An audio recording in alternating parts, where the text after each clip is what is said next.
Imagine this. It's 2:45 in the morning.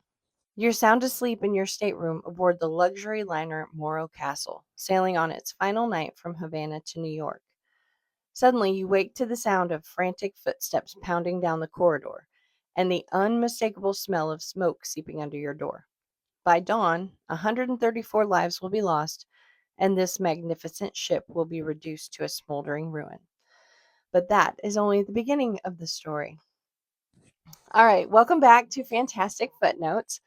You might notice this is a little different than our normal video. So, we do still have the normal one with both me and Chris on the podcast. It's the longer version. We have that on YouTube and Substack, but we're trying this new version. I'm going to try and do a shorter version of the podcast for people that want just the facts and not as much as the commentary. So pick whichever one you like. We'll kind of look at the numbers and see what people prefer, but we're going to try this week. So basically, same as always. If you're listening on Substack, look at our YouTube. If you're watching on YouTube, we're also on Substack.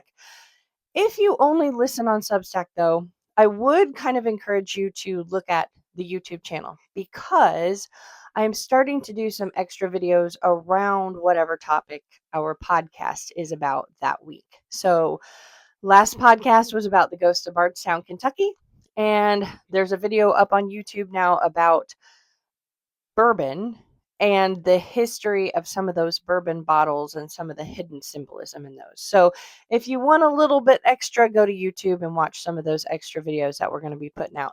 I'll be doing the same thing for this video about some other shipwrecks you might not have heard of. Okay?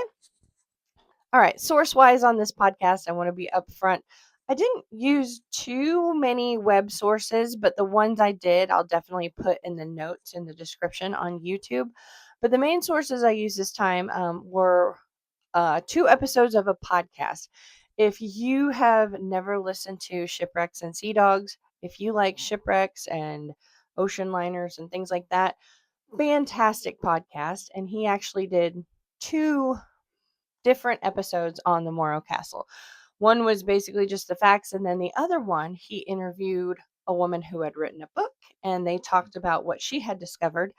So, of course, then I had to go get the book, and that is one of my other sources. That book was called Inferno at Sea, Stories of Death and Survival Aboard the Morro Castle, and it's by Gretchen F. Coyle and Deborah C. Whitcraft. So that's one of the books I read.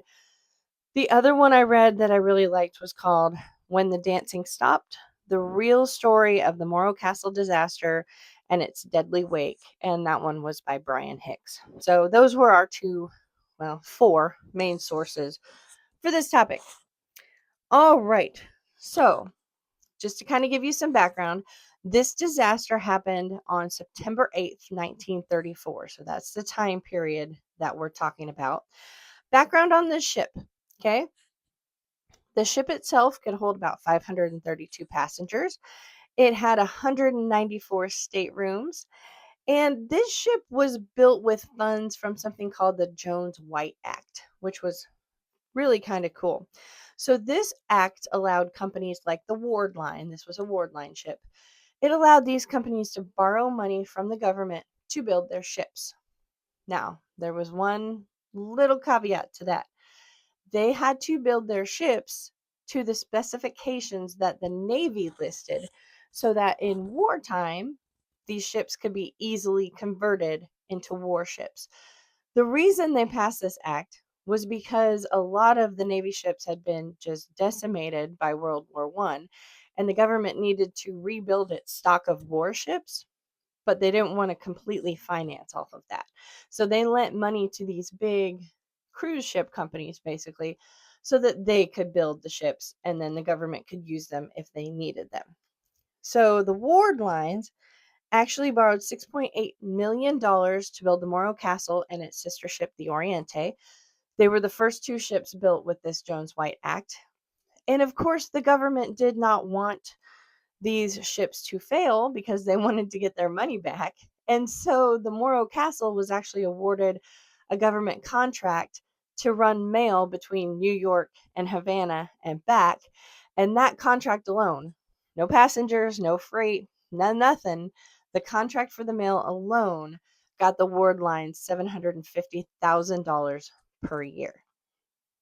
Now, ships like this were very popular during Prohibition because you could basically get 3 miles out into international waters and nobody could tell you you couldn't drink. So, a lot of people use those as the first booze cruises. At this point, we're now into the Depression, and these ships stayed popular because they kept the ticket prices just cheap enough that most people could afford to go on one of these cruises. It certainly wasn't an every month kind of thing, but if you had an anniversary or your honeymoon or some sort of special occasions, the tickets were cheap enough that most people could afford to take a cruise and get away for a little bit. It's also been rumored for a long time that these ships and the crew made extra money by running things back and forth to Cuba. And by things, I mean guns, drugs, and refugees, because Cuba was in the middle of the Cuban Revolution at this point. And so there's some thought that they would take guns down there and bring refugees and drugs back from Cuba. Okay, so the ship was captained by a guy named Robert Wilmot, and he had 30 years of experience captaining ships on the ocean. Now, there were issues on board this ship and other ships like it. 1934, we were right in the Depression. Because of that, there were some issues with the crew on the ship. So a lot of the crew was alleging that the Ward Lines was not paying well, that the crew did not have good accommodations on board, that the food the crew was being served was rotten and terrible. And so there was a lot of issues going on with the crew on this ship and other ships like it. In fact, the voyage before this voyage, a fire had broken out on the ship, and Captain Wilmot actually wrote to one of his friends saying that he was quite certain that someone had set the fire and that mutiny was afoot. Now, on the last voyage as well, Captain Wilmot collapsed. He was under a lot of stress, he was suffering from depression, and he collapsed, but he seemed to be better by this voyage. So now let's fast forward to September 8th. This is the last night of the voyage. They're headed home from Havana. They're supposed to be in New York the next day, and everybody's going to disembark. Captain Wilmot was supposed to take dinner at the captain's table for the farewell dinner, but he didn't go because he was again not feeling well. So he took dinner alone and then called for a doctor. The doctor looked him over, gave him some fruit, left him alone. But then around 7:30, William Worms, who was basically the second in command, went looking for Captain Wilmot and found him dead. So William Worms took over command, and it should have been a fairly easy route to just get back to New York. But the other thing I haven't told you yet is that this ship was in between two storms. They had a hurricane to their south and a nor'easter to their north, and they're sailing in between the two, just trying to beat it back to New York City. So now at about 2:45 a.m., there's a member of the crew named Campbell, and he's walking around the ship just doing basic inspections. And some passengers approach him. So the farewell dinner that they were supposed to have and the big party got canceled, but the passengers were still walking around the ship. People were drinking, people were having a good time. A lot of people were trying to stay awake so that they could see the ship sail into New York City. Well, a passenger approached Campbell and said, "Hey, I smell smoke." And so Campbell goes to check it out. He finds a fire in the writing room, and the fire is actually in a locker in the writing room, which is somewhat curious because only the crew has access to open this locker. And a lot of people that saw it reported that the flames were blue and white, which is kind of indicative of a chemical fire, which is a little bit odd. Now, they started to try and put the fire out, but it spread crazy fast. And it wasn't too long after until the elevators were on fire, the stairwell was on fire, and escape routes were getting cut off.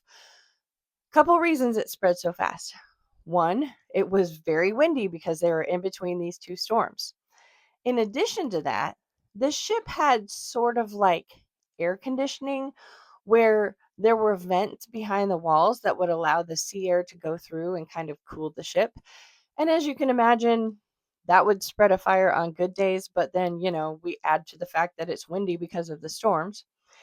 And then the ship's captain, Captain Wilmot, was very particular about his ship and wanted it looking nice and clean all the time, and had repeatedly ordered the crew to continuously lacquer all of the wood, to repaint the deck, repaint everything. And the lacquer was highly flammable, as was all of the oil based paint that they used. So now we've got this fire spreading really quickly. We haven't talked about them yet, but there were two radio operators on board. Actually, there were three, but we're going to talk about two of them. One was named George Alanya, and one was called George White Rogers. Now, George Alanya was, in hindsight, probably a pretty good guy. But a lot of the officers did not necessarily trust him because he had started some trouble around the fact that the crew didn't have great pay and didn't have great food and accommodations. And people kind of saw him as a troublemaker.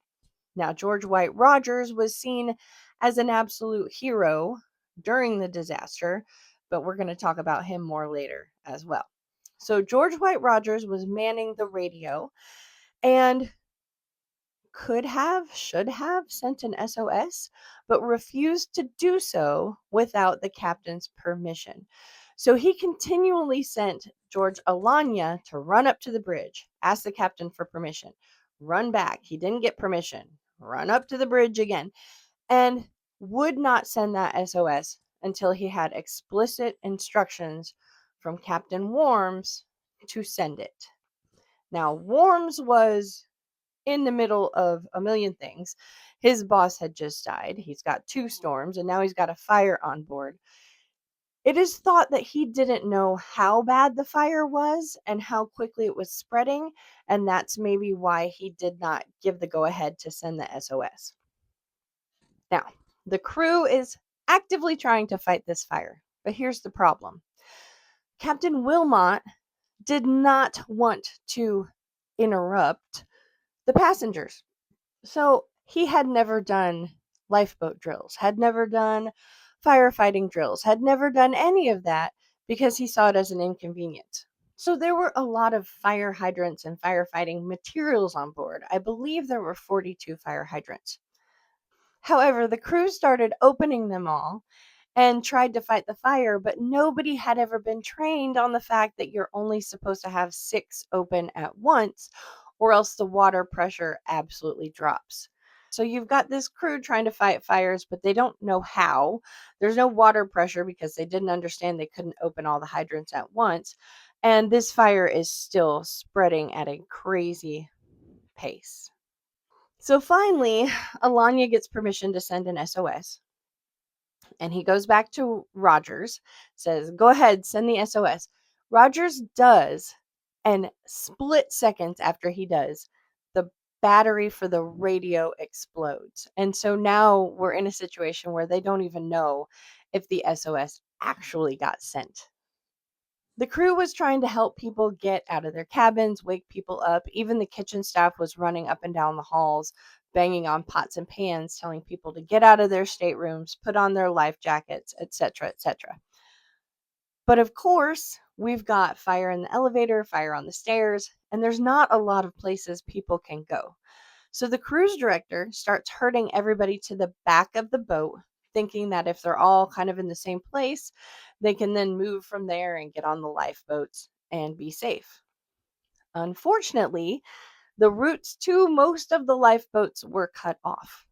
Even if you could get to a lifeboat, a lot of the lifeboats wouldn't come down because the captain had ordered the ship to be painted over and over, and the davits were painted shut. They couldn't get them open and out to lower the lifeboats. Even if they could, there weren't necessarily enough people for each lifeboat that they could steer it efficiently and get it working efficiently. In fact, one lifeboat left with only 2 people on it. So now you have all these people at the stern of the boat. There's a giant fire. They cannot reach the lifeboats. And people are panicking. especially because this ship is getting hot. So hot, in fact, that people's shoes are starting to melt. They're all kind of gathered at the back of the boat, and they have their life vests on. And at some point, someone yells, "Jump." So people start jumping off the back of the boat. Now, there's two problems with this. First problem is the back of the boat has propellers, which are still moving, and some people get hit and killed by those. The other problem is, again, we had no safety drills. So people know how to put the life vests on. That's pretty easy. But what they don't know is that you have to jump a certain way when you have a life vest on, because what is happening is the life vest wants to float, but your body doesn't necessarily want to float. So if you just jump off of the ship feet first with your life vest on, when people are hitting the water, that life vest is not going under the water, but their bodies are. And people's necks are breaking because that life vest comes up and hits them in the back of the head and breaks their necks as they hit the water. So we've got all of this going on. We have an SOS that we don't know if it got sent or not. The captain's dead. There's two storms, and it's just chaos. Eventually, the steering goes out on the ship. The people that were working in the engine room abandon the engine room because the fire is too bad. Well, now the engine gets shut off, and now we have absolutely no water pumps and nothing to help fight this fire. Eventually, some other boats come to help. There was a Coast Guard ship that came to help. It was called the City of Savannah. There was another boat called the Andrea Lukenbach and the Monarch of Bermuda. Now, I have to tell you that one of the boats that came to help was a fishing boat that was just owned by regular people. It was called the Paramount. A lot of people say that the Coast Guard boats got there late because they did not want to put their boats out in these incoming storms. But the people that owned the Paramount absolutely did not hesitate. And they went out in the storms, and they're credited with saving 67 people just by themselves on that one little fishing boat. There was another Coast Guard ship called the Tampa. It got to the Morro Castle, tied up with them, and was going to tow it back to shore. So, kind of an interesting fact, there was also a Navy boat out there that offered to tow the Morro Castle back to shore. But the Tampa said no because they didn't want to be responsible for having the Navy boat go so close to shore in shallow water and crash. Any guesses as to what that super famous Navy boat was? It was actually the USS Arizona. Eventually, the Tampa tows the Morro Castle back to shore, and it ends up beached at Asbury Park, New Jersey. Okay, so just some quick facts. As this disaster is unfolding, they think 134 people died that night and 137 total. A few people died after the fact because of their injuries. However, there's thought that that was a low estimate because we don't really have numbers or have kept track of any refugees that may have been stowing aboard. We talked about the lifeboats. Um, a lot of thought is that people just could not get to the lifeboats, but there are some accounts that the crew took the lifeboats and didn't necessarily share with the people. So, some quick facts. In the first 5 lifeboats that were launched, there were only 6 passengers, but 100 crew. There were nearly 200 empty seats in the first boats launched, enough to have saved everyone who died. The death rate for passengers was over 30% and less than 18% for crew. Only 5 of the 12 lifeboats dropped because either there was too much paint, some were rusted through, they just weren't in good shape. Of the 85 people that were actually saved by the lifeboats, only 5 were passengers.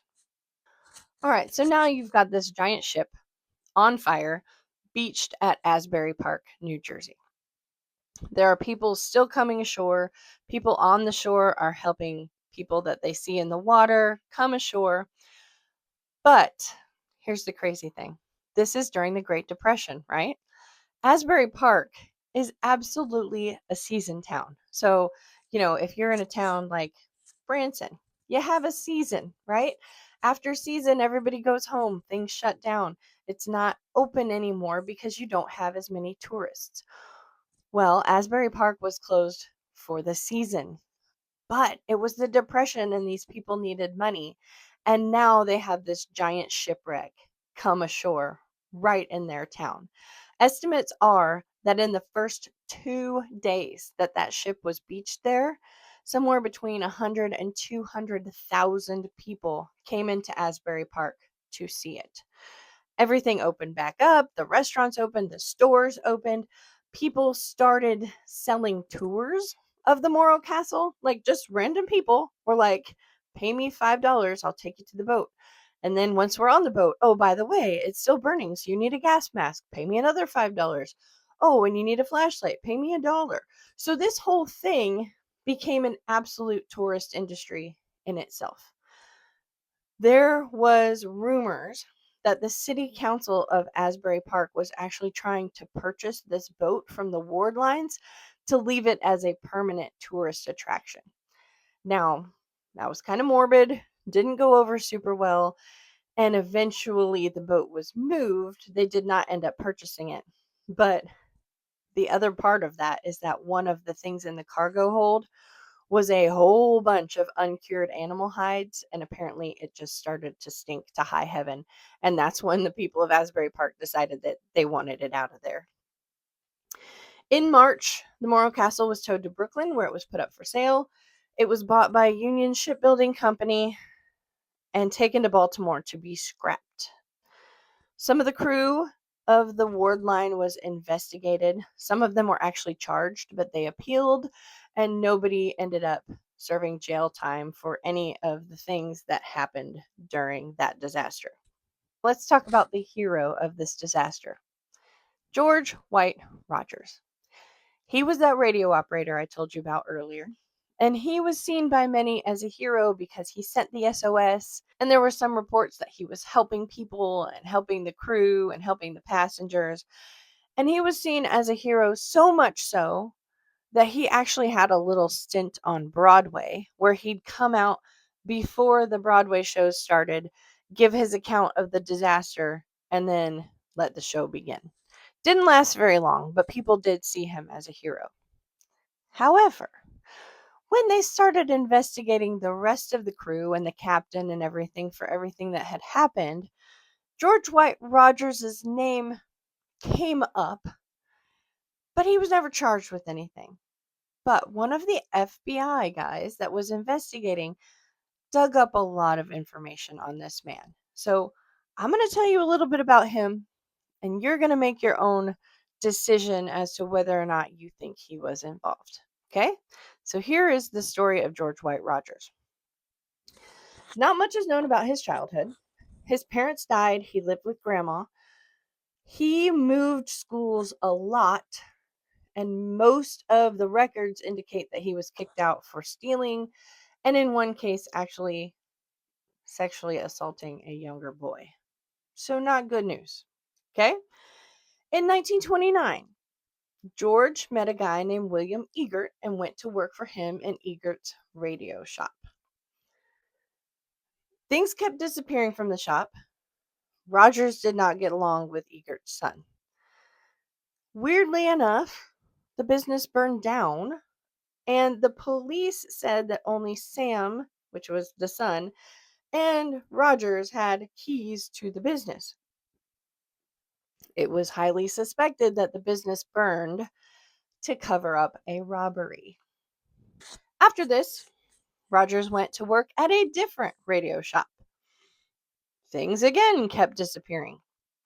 At one point, the owner was out of town. Rogers called him and said, "We have been robbed. Many things were stolen." Well, the police tracked down some of those things that were stolen, found some of them in Egert's shop. He'd rebuilt by this time.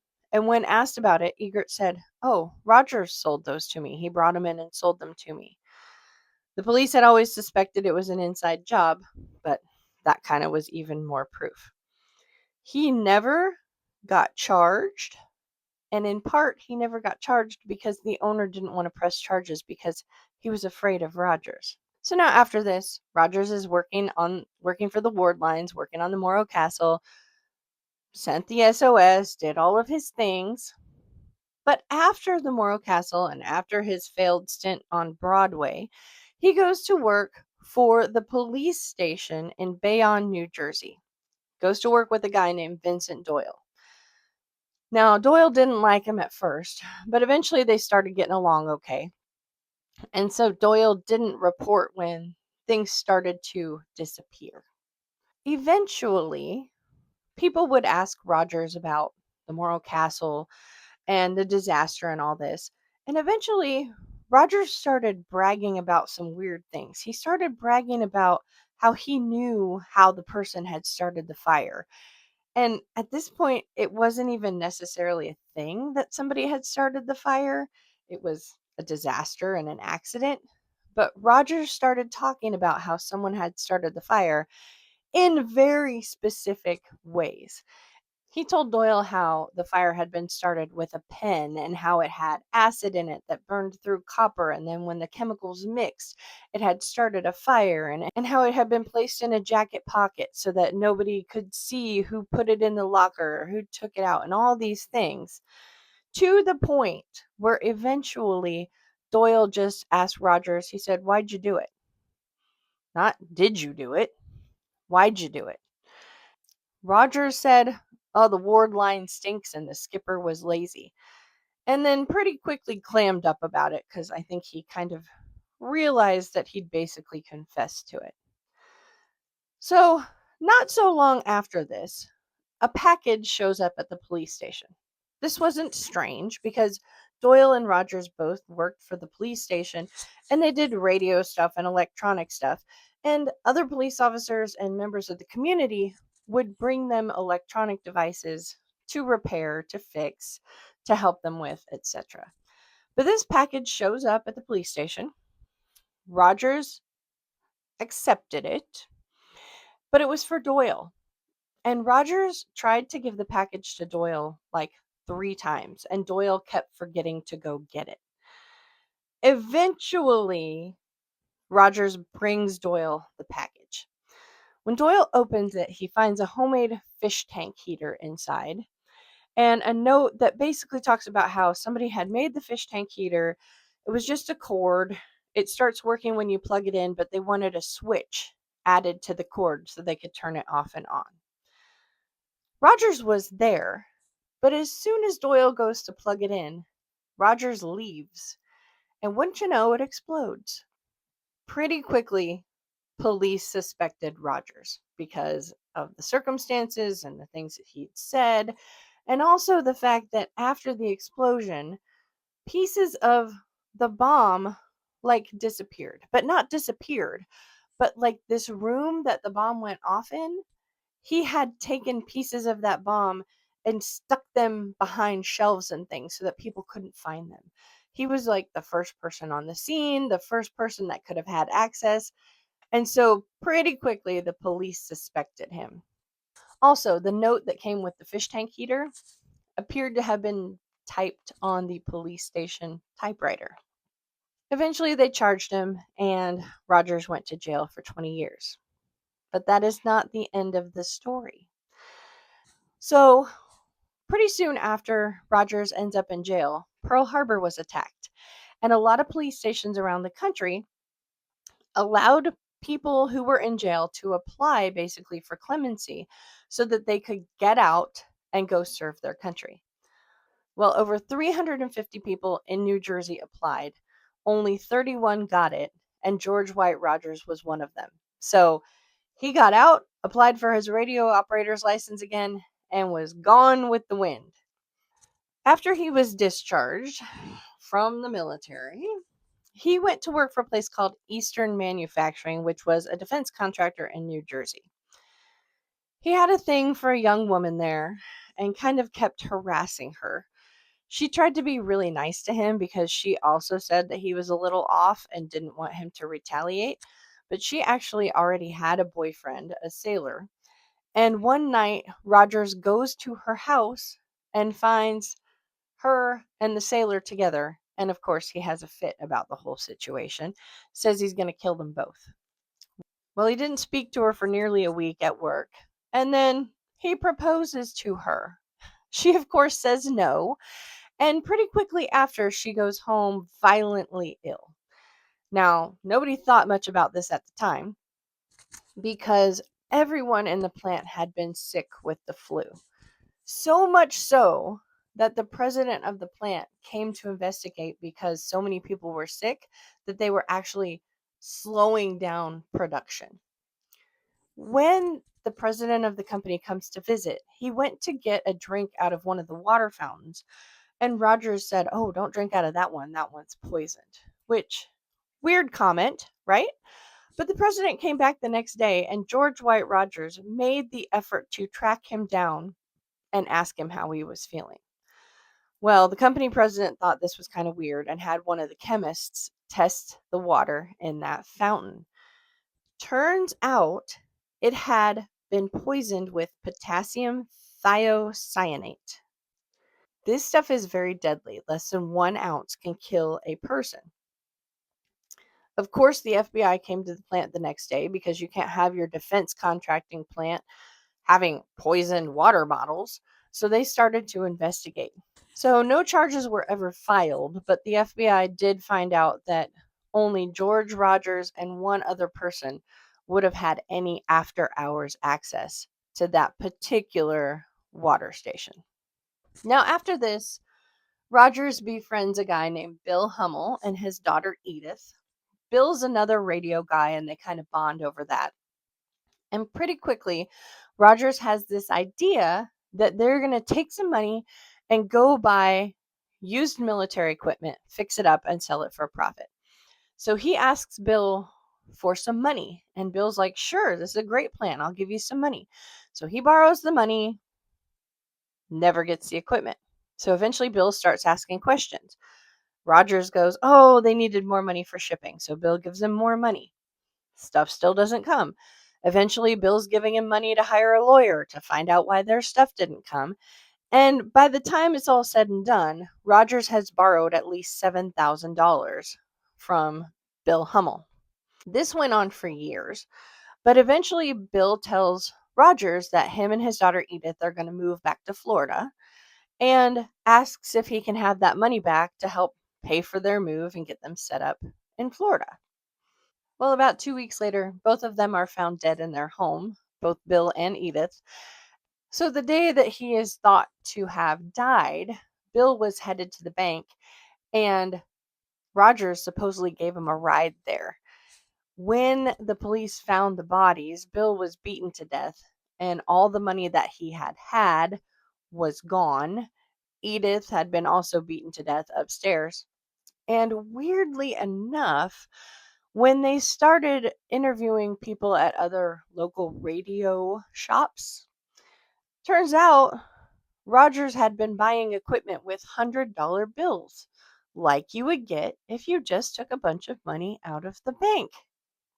So Rogers is charged with their murders. The first case is a mistrial because a couple of the jurors got sick, which is kind of a weird coincidence. But during the second trial, he was convicted of both murders and sentenced to life in prison. This time, the story is finally over because this time he dies of a heart attack in prison. I don't know, it's all kind of a little weird, but you're going to have to decide for yourself. Do you think that Rogers set the fire on board the Morro Castle? If you think he did, do you think he did it because he killed the captain and was trying to cover that up? I don't know, but it's an interesting story. And if you want to know a lot more details than I just gave you in this short podcast, check out our longer version because there's a lot more detail in that. But at least you've got the basics in this little short summary. So don't forget to check out the YouTube channel if you want to see some of those extra videos, and we'll see you next time.